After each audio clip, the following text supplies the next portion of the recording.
ഒരു നാട്ടിൽ ഐക്യക്കുറവാണ്, തമ്മിലുള്ള ഐക്യം കുറവാണെങ്കിൽ അവിടെ അള്ളാന്റെ സഹായം ഉണ്ടാവൂല. ബദറിന്റെയും ഉഹദിന്റെയും ചരിത്രം അതാണ്. ഞാൻ വിശദീകരിച്ച് പറഞ്ഞാൽ കൂടിപ്പോയി, ഞാൻ വിശദീകരിക്കുന്നില്ല. അപ്പൊ നമ്മുടെ വീടുകളാവട്ടെ, നമ്മുടെ മാലിന്യത്തുകളാവട്ടെ, നമ്മുടെ നാടുകളാവട്ടെ, അള്ളാഹു തആല പറയുന്നതനുസരിക്കുന്നവർ, അള്ളാന്റെ ആദരമ്പൻ നബിതങ്ങൾ, നമ്മുടെ സമാനരായ റസൂലുള്ളാഹി സ്വല്ലല്ലാഹു അലൈഹി വസല്ലമ തങ്ങളുടെ സംസ്കാരം നിലനിർത്തുന്ന, റസൂലുള്ളാഹി തങ്ങൾ പഠിപ്പിച്ചു തരുന്ന രൂപത്തിൽ ജീവിക്കുന്നവർ കുറഞ്ഞു വരികയും തമ്മാടിത്തരവും ധിക്കാരവും റസൂലുള്ള ചെയ്യാൻ പാടില്ല എന്ന് പറയുന്ന കാര്യങ്ങൾ അധികം ചെയ്യുന്നവർ അധികരിക്കും ചെയ്താൽ ആ നാട്ടിൽ അള്ളാന്റെ അദാബ് ഇറങ്ങും, ആ വീട്ടിൽ അള്ളാന്റെ അദാബ് ഇറങ്ങും. അദാബ് എന്ന് പറഞ്ഞാൽ തീ പിടിക്കണം എന്നല്ല പറഞ്ഞതിന്റെ മാന. പല നിലക്കായിരിക്കും അദാബ്.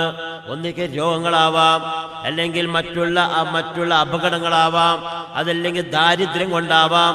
അങ്ങനെ ഏത് മേഖലകളിലായാലും ഒരു സ്വസ്ഥതയില്ലാത്ത ഒരു